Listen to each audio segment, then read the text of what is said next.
Great hockey game at the Pembroke Memorial Center. The Navan Grads and the Pembroke Lumber Kings tied at 2 after 40 minutes. With us now, Navan Grads General Manager Marty Abrams. First of all, let me say, Marty, a really, really tragic situation down in Navan this year with the death of Steve Barban, who is your owner and a longtime governor in the league, and I'm sure that's been a tough situation for your organization. Yes, it's been very, very difficult, kind of moving on without Steve. He's such a rock of the franchise for the last 18 years and also the chairman of the board of the league. So totally unexpected. One of those things you just never predict, and it just was tragic. Yeah, and certainly I'm sure it gives your players, Steve was well liked, and you won your first league championship last year, and some motivation moving forward, kind of that let's win it for Steve. Well, absolutely. I mean, the league championship from last year means a lot more now than it did at the time, because Steve was a part of that. So, we're trying to forge through. The players have done a real good job in playing relatively consistent this year. The one-loss record is good, so I give all the credit to those players and the coaches. They're doing a great job too. Tonight's game, 2-2. You had a 2-0 lead after 20. The Lumber Kings had a much better period in the second, tied at 2. What are your observations, what you've seen tonight? Well, it's kind of been the whole season like this. I mean, we've played very well the last 2 or 3 games, but we do seem to have lulls where we're not as consistent. Our third periods have been our best all year. But I'd like to see us be a little more consistent for 60 minutes. We've locked that compared to last year, where we came out last year and we were pretty strong in all 3 periods. This year, there's always seems to be a period or half a period where we took the foot off the pressure, off the pedal, and Pembroke was really, really good that period. Okay, I want to talk about your history with the Pembroke Lumber Kings. You played here in the 82-83 season under Jim Farelli.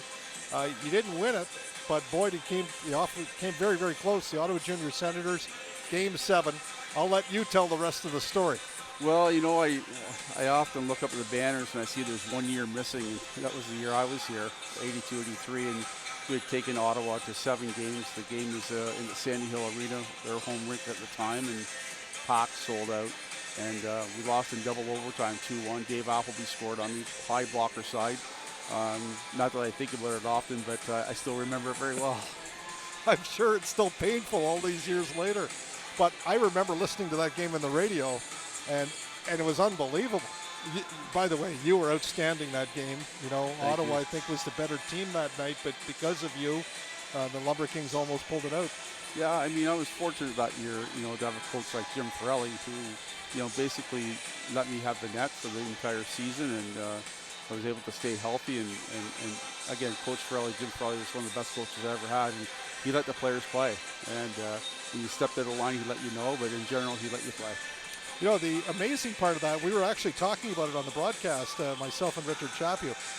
After Ottawa beat Pembroke and won the league title, and those are the days with the Centennial Cup playdowns, you had to play the 7-game series. They went on to play Thunder Bay, and they moved the series to Pembroke. And I forgot a piece.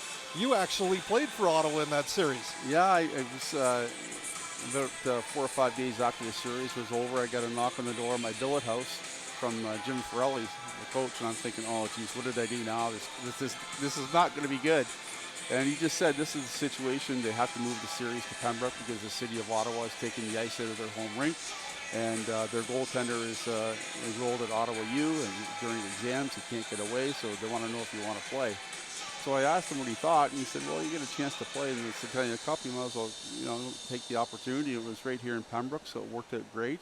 It was just one of those things to kind of put the icing on the top of a real good season for us. It was Al Murray, I think, that was coaching Ottawa that year, right? Yeah, Al Murray was the coach. He's gone on to have a great career in the National Hockey League as a scout for Tampa Bay and Los Angeles, and now with Hockey Canada. So, he was a great guy to work with, and it was a short-term event for me, but the players were great, and the series was good, and the fans were great here in Pembroke.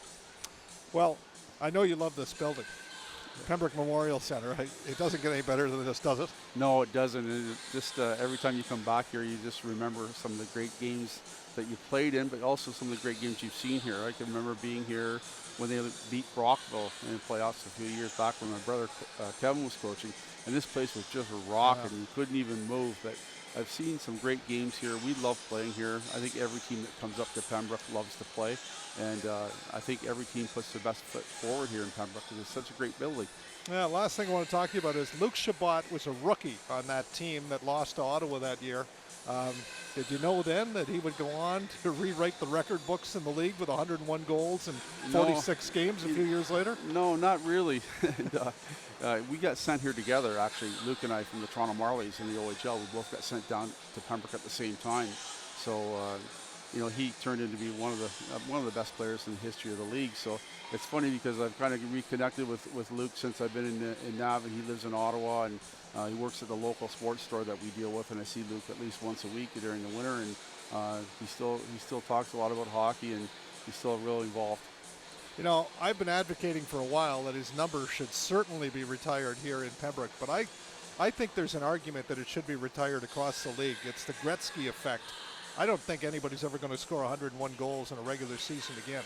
No, and I think, the league does a good job at a lot of things. There's no question the league's very, very progressive in a lot of ways, but one of the things I don't think we do a good job at is promoting our alumni and players who have moved on and done really well in the league. And it's not that you have to make the National Hockey League to be a real good alumni. You can have a good junior A career and play in Europe or play whatever, but I can't imagine anybody deserving it more than Luke in terms of the sweater being retired, because he can't do much better than he did. 101 goals, and I believe that year going into the final game he had 95, and I think he scored 6 goals last night. Yeah, so I kept track of the Lumber Kings for years after I left, so I remember going into that final game with 95.